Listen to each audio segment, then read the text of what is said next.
Here we go. Hello, everybody. Sarah Olivieri here, and I'm really excited to be talking to you today about evaluating executive directors. So, if you're an executive director or a board member, or you're involved in any way with running a nonprofit at the leadership level, stick around for the next few minutes, and I'm going to give you the high and the low tips for executive director evaluation. So, first of all, I want to talk about kind of three reasons why either evaluation goes wrong and why you really need to do it. So, and let me just start with all of the great executive directors that I work with love being evaluated. They seek it out even when someone else doesn't suggest it. So, one of the things with executive directors either not getting evaluated or being evaluated too infrequently is there's kind of three issues that pop up here. First is you end up often with unclear expectations and goals for the executive director. And we'll talk more about that in just a moment, about why this happens as part of not evaluating sometimes. The second thing is when you aren't evaluating or you aren't evaluating frequently enough, you actually miss opportunities for professional growth and improvement. That's probably the most obvious one.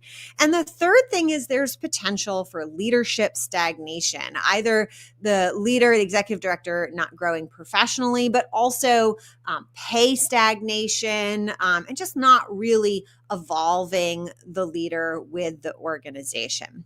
All right, so let's dive into why it's really important to have regular evaluations, how to establish evaluation criteria and processes, and how to provide constructive feedback and support, because ultimately the evaluation process is about having an even better leader at the helm. Okay, so first of all, performance evaluation is important at the executive director because it gives leaders really clear feedback into how their leadership is being perceived. So most leaders are often, good leaders at least, are often thinking about how can I improve? They have a growth mindset, but they don't always know how their leadership is being interpreted unless they are listening, right? So in many ways, for the executive director / CEO, the process of being evaluation is a process of listening, right? For them, it's about hearing how other people are interpreting their leadership skills and performance. So that is really key for the executive director. For the board of directors, who's kind of, it's hard to get away from a board having to ultimately be the decider around hiring or firing an executive director, is it's really important for the board to have regular evaluations to see the trend, right? For the board, it's not so much, is it good? Is it bad? But you want a trend of evaluations, right? You want to see, are we trending improvement? Or are we, is this person taking the feedback and implementing it? Or are we trending not improvement? So, let's say you evaluate every year. If there's a different issue that comes up every year, but each issue that does come up kind of gets improvement, that's great, right? What we don't want to see is the same issues popping up again and again and again. So from a board perspective, it's not so much just the importance of an evaluation, it's the importance of having it be regular and frequent enough so that you can be watching a trend without so frequent, right, that you're caught in the minutia. But I recommend an annual evaluation cadence so that you can be seeing how that trend is going. Another thing is if you wait until things are really bad, it's going to be a lot harder to get out of it. So just being used to evaluating and seeing how that's going is going to really improve your communication with your executive director and your confidence around whether or not you've got a great person at the helm of your organization.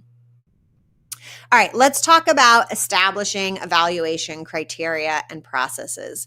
So first of all, it is really hard to evaluate a CEO or executive director if your organization doesn't have clear goals that it is working towards. Now, you may have heard me talk before about that when we're setting strategic goals, there are two types of goals that come in pairs.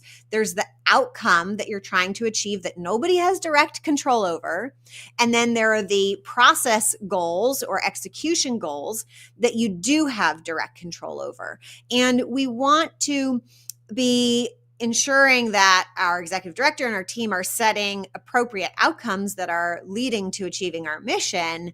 But when we're really evaluating performance, we want to be thinking about those execution goals, right? So when we think about those two goals, it's action, reaction. So as far as are they getting the reaction? That's a matter of, did they get the right expertise in place to figure out the action that was going to cause the reaction or the outcome? But the more important one for performance is, did they do the action, right? Did they get their team to do it? Was it delegated? Was it implemented in a timely manner based on the resources that the organization has? So I'll just use a really simple example. If you want to get some people to give you $100,000, that's an outcome.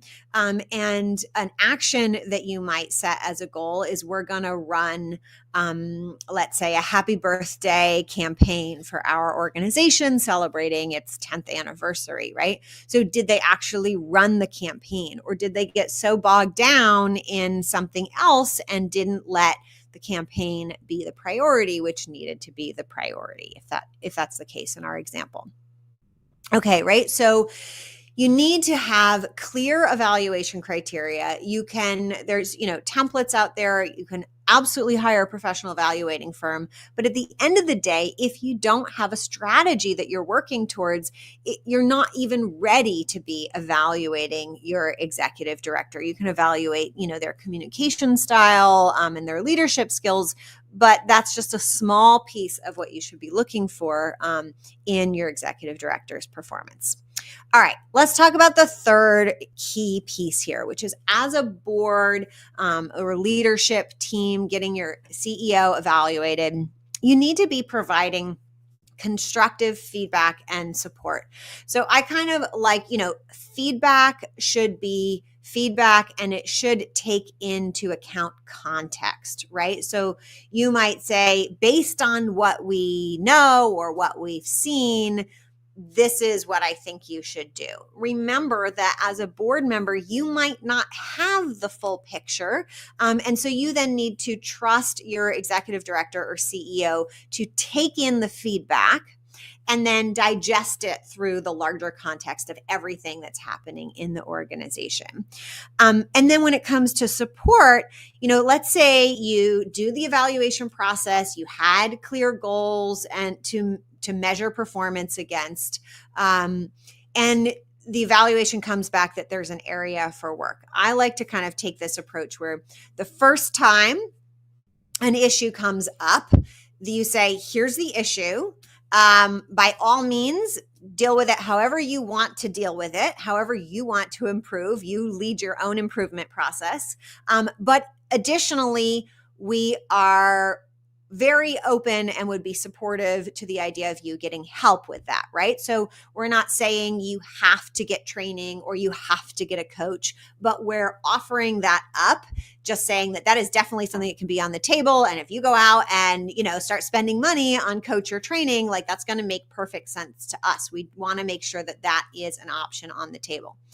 Second time the same issue comes up, right? So we had one issue come up last year and now it's coming up this year. Now we might say second time, or we might do, if it's a really big issue, we might do like a a 3-month or 6-month evaluation to kind of be tracking that one issue more closely.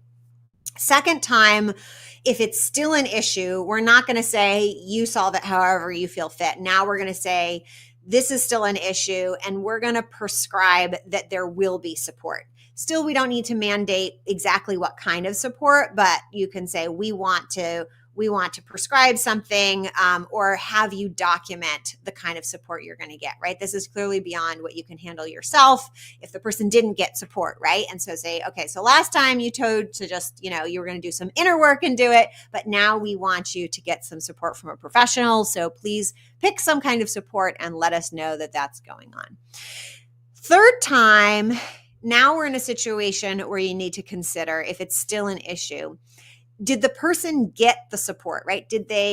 Were they taking action each time? Are they getting outside support? If they are, and it's still an issue, then we might have a true capacity challenge, right? This person's capacity for growing in this new direction, whatever it is, might be limited. And here's where we might be looking at a leadership change. And let's say that the alternative that might have happened is they said they were going to get the help and they didn't. Now we have a do they really want it type of situation in hand. So there's a little framework. I didn't create it. It comes from, I think, Gino Wickman. It's called the GWC framework. It goes for anybody that you're hiring. In their role, they need to get it, want it, and have the capacity to do it. So if they are getting help and still not succeeding, we have a capacity issue. And there we can look at, can we resolve this capacity issue? Do they need more pay? Do they need more time? Is the organization understaffed? What's going on here? Or is this a capacity issue that is true limit of the individual? And in which case you're probably going to need to look at replacing them. If they're not getting the help, and that's why change hasn't come about, then we probably have a want it issue. And a want it issue is not something you're going to overcome with support. And so if you have a want it issue, probably you're going to definitely be looking at changing executive directors / CEOs. And this, may be because the job grew, something in their life changed. Maybe they're a founder and they're beginning to get to the end of where they want to be in their organization. But I hope you can see that there's a real difference here between a capacity has potential to be fixed, but not necessarily. But a want it issue is a hard, there's not going to be a solution for that involves them staying in their role as CEO or executive director. If you are a board member thinking about an organizational change for your leadership at your nonprofit, or if you're an executive director thinking, I want to get everything cleaned up in my organization because I would like to leave, I'm beginning to not want it so much, or I see that in my future. Or if you're an executive director thinking, wow, like I know that I need to level up so that I and my organization have the capacity to carry on, then I highly encourage you to apply for the Thrive program, where I work with organizations and their leaders one-on-one and in a small group setting to help them move through these moments. And you can do that at pivotground.com/application. Or if you'd just like to receive notifications of my upcoming lives, as well as weekly tips in your inbox, you can go to pivotground.com/sign up, and you will get those from there. Thank you so much, everybody. It is such a pleasure to be with you most weeks, and I will see you next week. Until then, bye-bye.